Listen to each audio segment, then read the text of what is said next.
Greetings to you, wherever and whenever this recording may find you.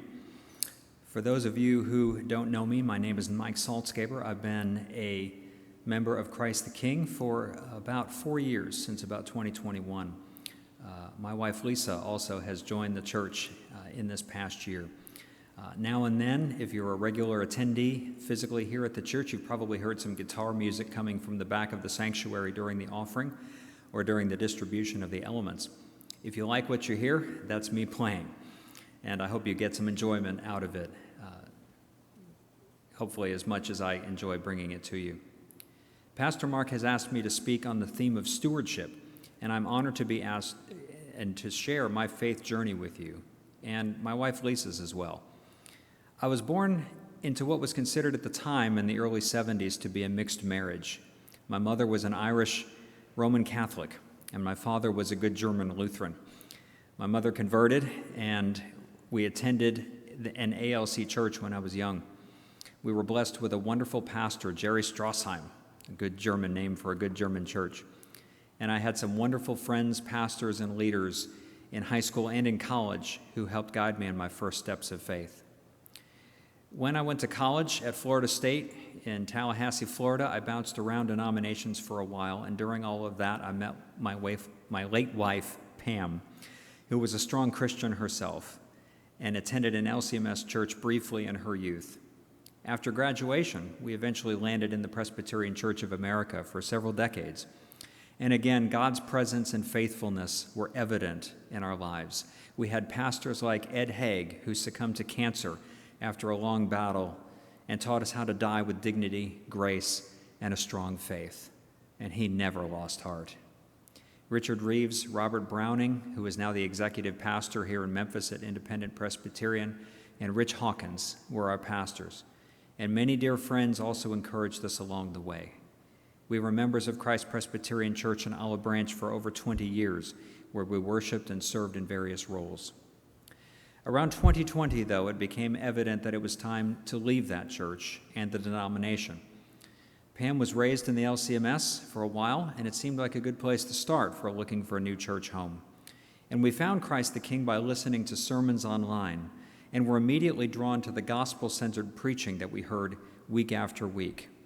Pastor Chuck and Pastor Mark were faithful stewards of the gospel, and it's been gratifying over the last year to see Pastor Matt follow in their footsteps as well. We were especially drawn by one sermon where Pastor Chuck was preaching on the fruit of the Spirit and was naming the fruits of a nearby states. And he remarked, "There are folks in Mississippi who think that catfish is a fruit."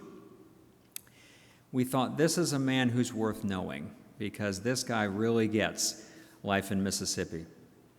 Pam visited Christ the King a couple of times and was very impressed, although no one spoke to her during the first few times that she came. She had struggled at Christ Presbyterian because denominational attitudes toward women prevented her from serving in certain areas, things like the church council or being a member of the Nehemiah ministry, both of which she participated in once she joined here. And she felt isolated. So the third time she visited Christ the King, she prayed as she walked in the door of the sanctuary, "God, I don't want to feel alone and isolated like I did at Christ Presbyterian. Please, I need someone to talk with me today. I think this is where I want to be, and I'd really like to stay here." No sooner had she sat down than a lady sat next to her. "Hi, my name is Janet," she said. "Are you new here?" Pam replied, yes, she was, and Janet replied, "I'd like to sit with you today, if that's okay." That day, God used Janet Rudd as an instrument to change the course of our lives 5 years ago, and we're still here because of it. Very soon after that, we met Jeannie and David Swan. Jeannie walked us through the membership class, and Pam quickly jumped into those roles that she never could have before. Her favorite was the Nehemiah group, meeting on Tuesday mornings to help with both church repairs and those of the school. She attended the women's Bible study for a while, and she would come home and tell me, "Mike, these women care about their doctrine. They care about their husbands, and they're smart. They treat their husbands with respect, and they don't gossip." We got to know many more friends who had a big impact on our lives. Roy and Lindy Stephenson, Johnny Benke, Paula Walter, Paula Gable, and Gary Osing, who I got to know in the Tuesday mornings men's Bible study during COVID. Jim Devon and Chris Hugo, who was a former colleague of mine at a previous job, they all made both of us feel at home. As I mentioned, Pam jumped right in with both feet, making up for lost time, and she even served on the church council for a while before she got sick. Pam got sick in the fall of 2023.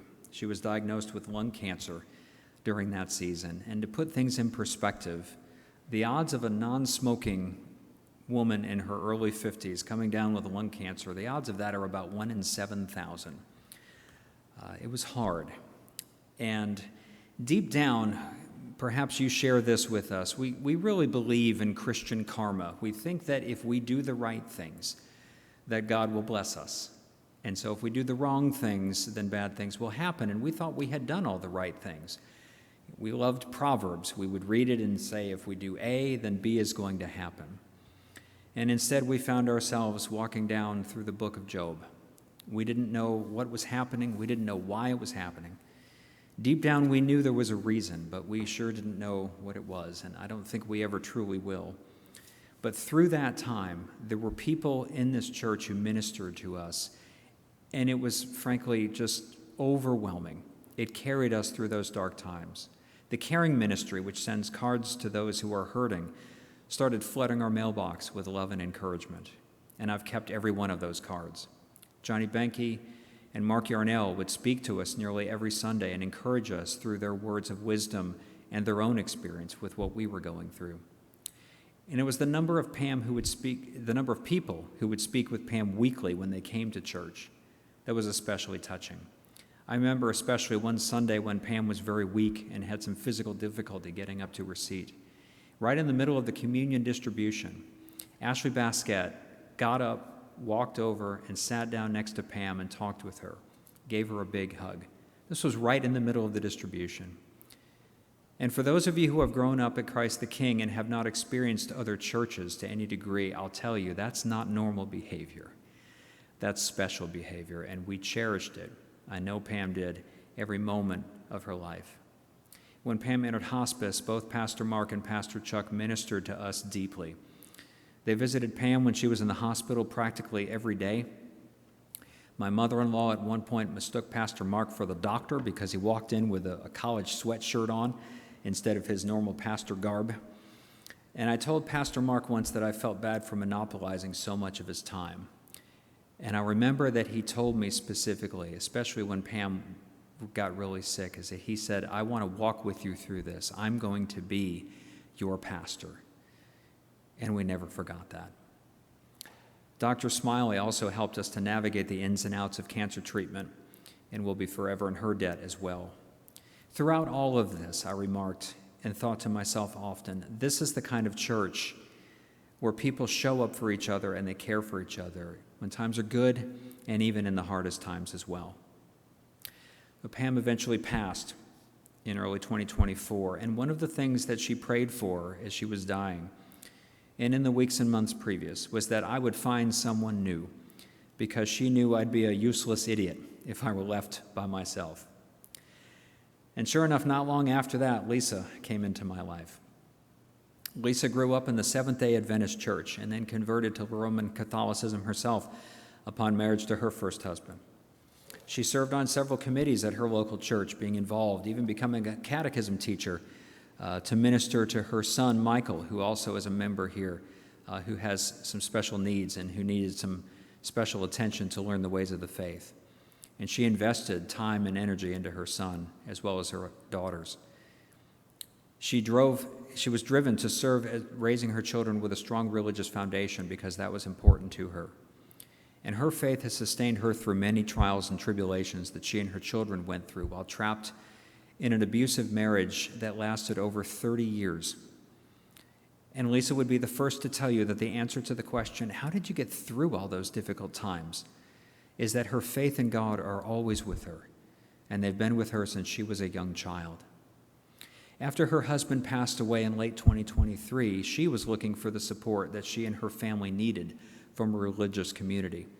And while she was struggling with finding that within the Catholic Church, along comes yours truly, an ex-ALC, ELCA, non-denominational PCA, LCMS person meets a former Seventh-day Adventist Roman Catholic who's seeking to find something different. So naturally, we had a lot to talk about theologically, and some of our favorite dates were that of driving down to the ice cream shop in Hernando, Mississippi, and talking about theology.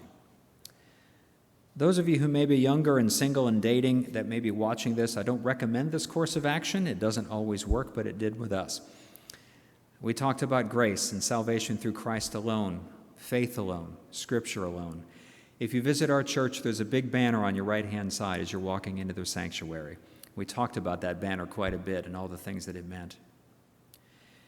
Lisa decided to join, and in the new member class, she gained a bit of a reputation for having lots of questions. And Pastor Mark, in order to break in, our new associate pastor graciously volunteered Pastor Matt to answer each and every one of them. And in all seriousness, he did a wonderful job ministering to Lisa and her family as they struggled with the differences with the Lutheran faith and eventually as they made a decision to join.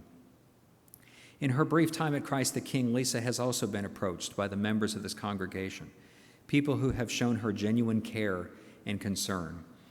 A sense of welcoming and support was found by her inside and outside of these walls, expanding past Sunday morning events, lunches, and more outside of church. She hasn't been here long, but she's already been befriended by many of you and asked to serve in several areas and give back to the church that has become her family, her new church home. We're even hosting a Bible study every other Tuesday night at our house. I'm still not sure why Pastor Mark thought it was a good idea for an ex-Catholic and an ex-Presbyterian ALC, ELCA, non-denominational alphabet soup Christian to lead a Lutheran Bible study. But we're grateful for everyone who does come. And of course, you're more than welcome to join us as well. We have 2 elders who regularly come, so the heresy is kept at a minimum. And we both have seen God's faithfulness in so many ways, not just in big miraculous moments, but in small acts of love and care when we've really needed it. When Lisa's mother had a medical emergency in the fellowship hall a few months ago, a host of people, including 2 doctors, immediately rushed to her help. We've seen God's faithfulness most clearly through all of you. It is you, the body of Christ, being his hands and feet, that have gotten us through these last couple of difficult years and have helped us feel like we truly have a church home. And I'm never leaving this place. There are so many more people that I could mention, Michelle and Martha and their beautiful organ playing each week, Chris Cardonia and the choir and their wonderful music, the sound team, the streaming team, and so many other ministries that function to serve this congregation. So let me close by encouraging you. You never know when that simple act of kindness or service is going to change someone's path for the better. So keep doing what you're doing. Please keep serving, praying, and loving this body. Find your place to plug in. Connect with others. For those of you who haven't yet connected, consider asking yourself, one of the pastors or elders or Jeannie who's always around, how do I support others in what they are going through? How do I share my strong faith with others? And how do I get more involved here? Because it's through those simple acts of love and service that lives are changed, even though you may not know exactly how. Thank you.